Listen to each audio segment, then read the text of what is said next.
Morning, farmers. Well, I finally got this plant repotted. It's enormous. I just finished it, and this is the Naranjilla, or the correct pronunciation, I guess, would be Naranjilla.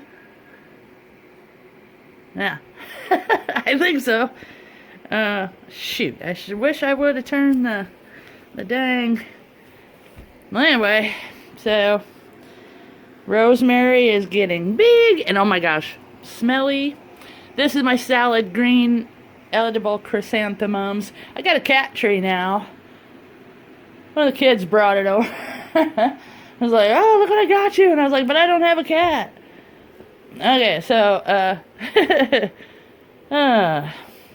the corn salad is getting really nice, and it tastes good. It has a thick texture. I guess it's a winter density, wild lettuce, I guess. I mean, I don't know what it is really. But it's good. It's called corn salad, also called lamb's lettuce. I think that's the lamb's lettuce. Is lamb's lettuce this or the miner's lettuce? I don't know. Whatever, this is corn salad. The basil's growing good. I just watered it. The spinach mustards and stuff are not doing good. My transplanted onions, check them out. They're surviving and growing. So maybe that's okay. So maybe I'll do those Italian ones. The green thread is growing good. Check out these. I'm still having a little trouble with the with bug. I think, I don't know.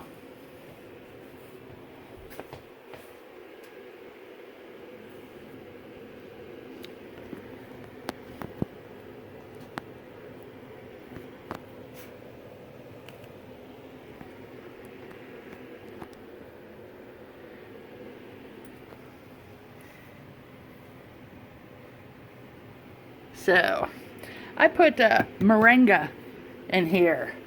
Moringa is a tree that grows. Well, I know it grows in Hawaii. It's a superfood. Every part of it is edible. The leaves, the bark, the roots, but the pods, the seeds, and it's a superfood too. So, this, I don't know if you can tell. This is the Icelandic. No, not Icelandic. Why do I keep calling it that? The crystalline ice plant. And when it grows up a little, see all those little things on the leaf there? That's salt. It produces salt. This I actually planted the first year I was here. And then it just never grew, and then I just kept watering it because it was in the same pot, or the same tray. It was something else I wanted. So, English lavender finally started. Oh, that's why it looked funny. This is Nicotiana. I'm starting it indoors. It's nicotine. Well, it's a tobacco plant, but it's not the kind you smoke. It just grows a beautiful flower that smells gorgeous at night. This is going to be inside from now on. It's the toothache plant. I grew some last year, but I dumbly put it outdoors and then forgot to harvest the flowers. But I did get hurt last year, so I was laid up for five weeks.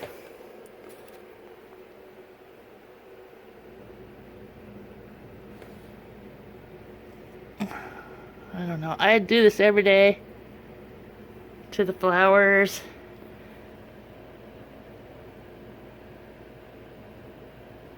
So, I'm just increasing the chances. I don't have a fan going yet. I will have a fan going eventually, I put lemongrass in here. I tried to plant stuff by the moon cycle. So I start, right after the new moon, I plant stuff that grows up right after the full moon. I grow root vegetables, or plant root vegetables. Now the onions I transplanted on the new moon completely. Another bank of lights is up and going. I started the tomatoes in the cabinet, the warm cabinet, and there we go. The OMG good, good, those are plant seeds, or those are seeds from last year's tomatoes that were in the yard. These were the Castelludo Fiorentinos. This here, it's a Zap, and that's a Zapotec from Mexico. You know, I want to eventually do my own tomatoes, so what I'm doing is checking out the very best ones, and I'm going to keep the seeds out of the very best of the best of the best. The OM Good tomato last year, I took a bite out of it, and I was like, oh my gosh, that's the best tomato I have ever tasted. So I spit out the bite and got all the seeds out, rooted through it. But yeah, so those are there. I wanted just the best of the best. I planted 5, but only 2 of them came up because I didn't ferment the seeds last year. I'm going to do that this year. I'm going to try it and see if I like it better, because putting it on a piece of toilet paper, you don't know which ones are good and which ones are bad. And this time, I only had 2 good out of the 5, so I replanted it with some more, but you know, next year I'll definitely ferment them.